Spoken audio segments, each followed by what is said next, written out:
Hello, हाँ जी, नमस्कार प्यारे विद्यार्थियों, कैसे हो आप सभी? उम्मीद करता हूँ सब ठीक होंगे। तो आज हम एक नए विज़न और नया लक्ष्य, नया टारगेट लेकर आए हैं अपने चैनल पर। तो राजस्थान पुलिस भर्ती के बारे में बात करेंगे। कैसे करें तैयारी? कितना पढ़ें? क्या पढ़ें? क्या छोड़ें?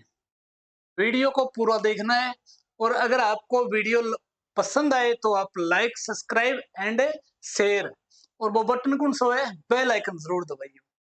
ठीक है, तो अपने विजन पे बात करें राजस्थान पुलिस कांस्टेबल भर्ती के बारे में।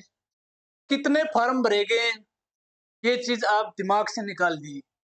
ठीक है, सर्वाधिक फॉर्म कहाँ से भरे गए हैं, ये भी अब दिमाग से निकाल दीजिए।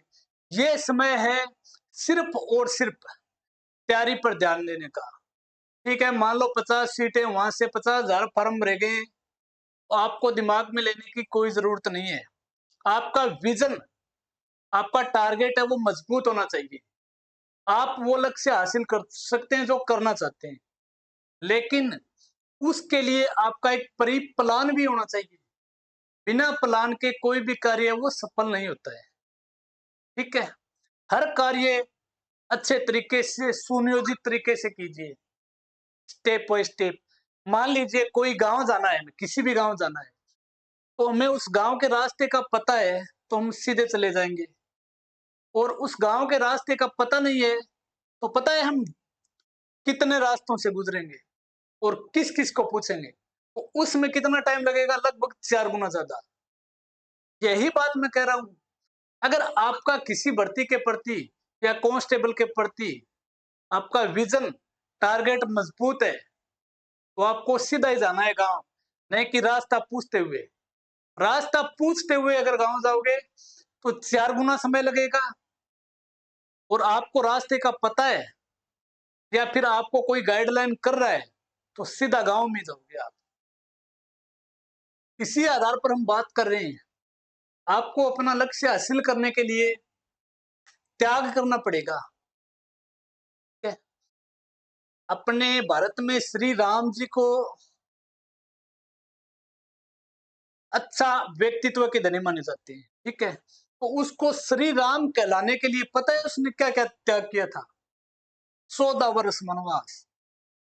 ठीक है, इसके अलावा इतने शांत तरीके से रहते थे वो, कोई भी उकसाता था तो ठंडे माइंड से बात करना।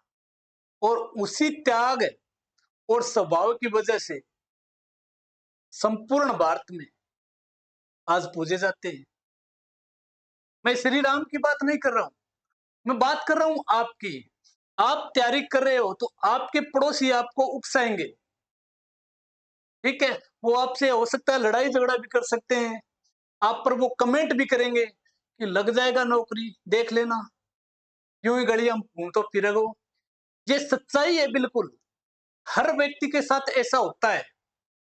और आप ये चाहते हो कि गांव में, शहर में, जहां भी रहते हो, वहां के लोग आपकी रेस्पेक्ट करें, तो आपको अच्छी मेहनत करनी होगी, नौकरी हासिल करनी होगी। ये रियल सच्चाई है, मैं बता रहा हूँ। ठीक है, अगर आप नौकरी हासिल करना चाहते हो तो अपने आप को गुमनाम कर लो।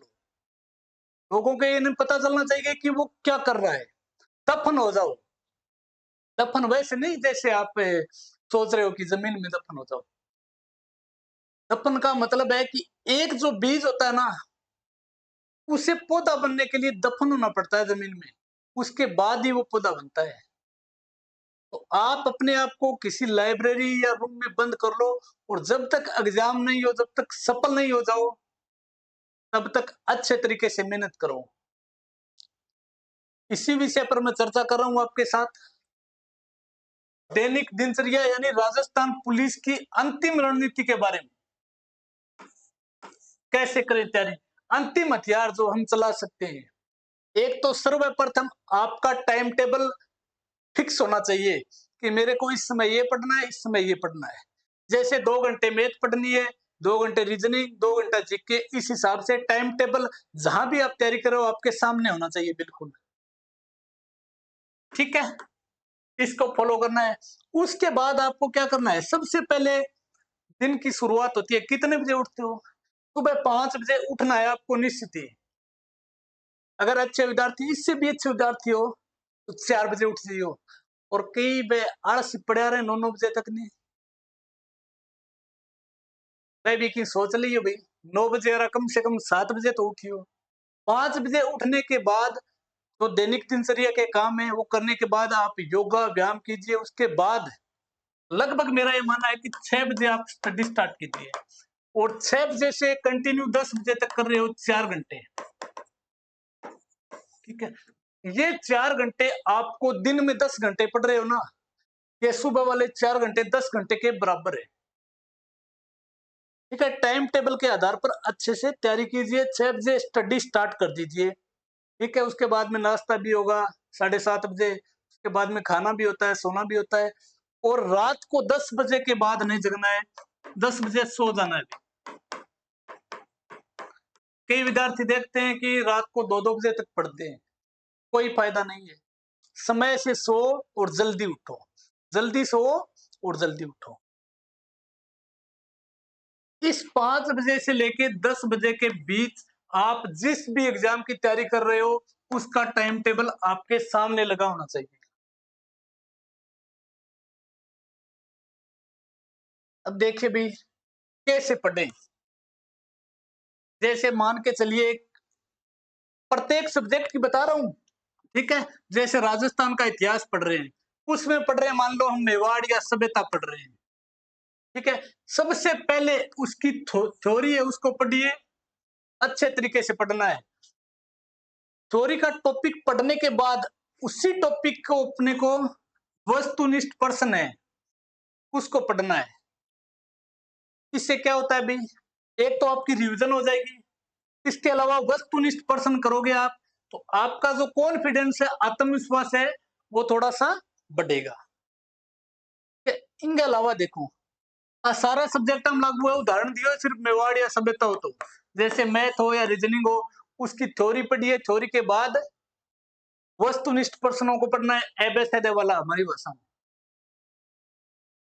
इसे पढ़ने के बाद आप सप्ताह में एक दिन यानी लास्ट दिन जितने भी आपने टॉपिक पढ़े हैं उस सभी टॉपिकों के वस्तुनिष्ठ प्रश्न है वो पढ़िए।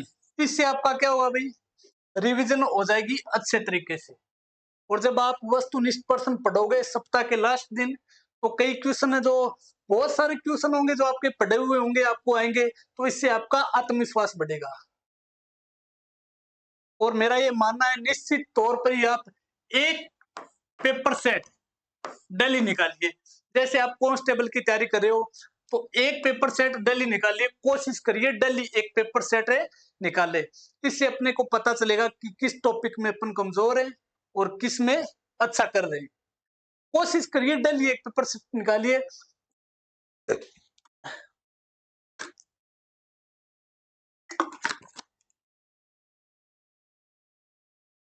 अगर नहीं कर पा रहे हैं डेली एक पेपर सेट तो 2 दिन में एक पेपर सेट जरूर निकालना भी। इससे मैं परीक्षा में पेपर करते समय पेपर सेट के बहुत अच्छे फायदे होते हैं। या फिर टेस्ट सीरीज है बात ले लियो, कोई दिक्कत को नहीं, अपने कन कोई टेस्ट सीरीज नहीं है, ये अपना कोई प्रचार है इनका, ये अपना अनुभव है शेयर कर रहे हैं। और कितना पढ़े ये मान के चलिए आप कि 10 घंटे एवरेज आनी चाहिए आपकी। ठीक है, कई विद्यार्थी हैं 3 दिन लगातार 15-15 घंटा पढ़ लेना, ठीक है, और 3 दिन पढ़े को नहीं। ऐसी पढ़ाई करने से कोई फायदा नहीं है, इससे छोड़ दीजिए पढ़ाई। निरंतरता जरूरी है। भले ही आप एक दिन 15 घंटे पढ़ रहे हो तो कोई काम हो गया, अगले दिन 5 घंटे पढ़िए, लेकिन ऐसा नहीं होना चाहिए एक दिन 15 घंटे पढ़ रहे हो और अगले दिन पढ़ भी नहीं रहे हो। ये गलती मत कीजिए।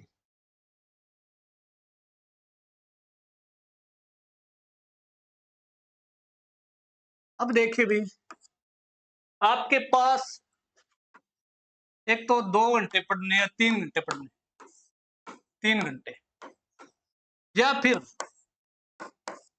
15 घंटे पढ़कर, अगर आप 2 या 3 घंटे डेली पढ़ रहे हो तो नौकरी की तलाश में रहोगे। ठीक है। और अगर आप डेली 15 घंटे पढ़ रहे हो तो नौकरी चुनना होगा आपको। हम के तरह ज्ञान बांटे, इसी बात है। अगर 2-3 घंटा पढ़ोगा तो मान लो 4th ग्रेड की भर्ती आई, भी मैंने सिलेक्शन को नहीं हो, फिर आगे कांस्टेबल पेपर है, भी मैंने को नहीं हो, बाद में पटवारी को भी में को नहीं हो, तो इस शेड्यूल में आप नौकरी की तलाश में ही रहोगे। और इस स्टडी में 15 घंटे की में नौकरी को चुनना होगा आपको। कांस्टेबल भी बन गया, 4th ग्रेड भी बन गया, वीडियो भी बन गया और पटवारी भी बन गया। अब ये डिपेंड करता है आप पर कि आप नौकरी की तलाश में रहोगे या फिर नौकरी को चुनना होगा, ये आप पर डिपेंड करता है। अगर मेरा वीडियो आपको पसंद आया है तो सब्सक्राइब, लाइक एंड शेयर जरूर कीजिएगा और बेल आइकन बटन पर जरूर दबाइए। अगला वीडियो इससे अच्छा और शानदार होगा। All the best, thank you.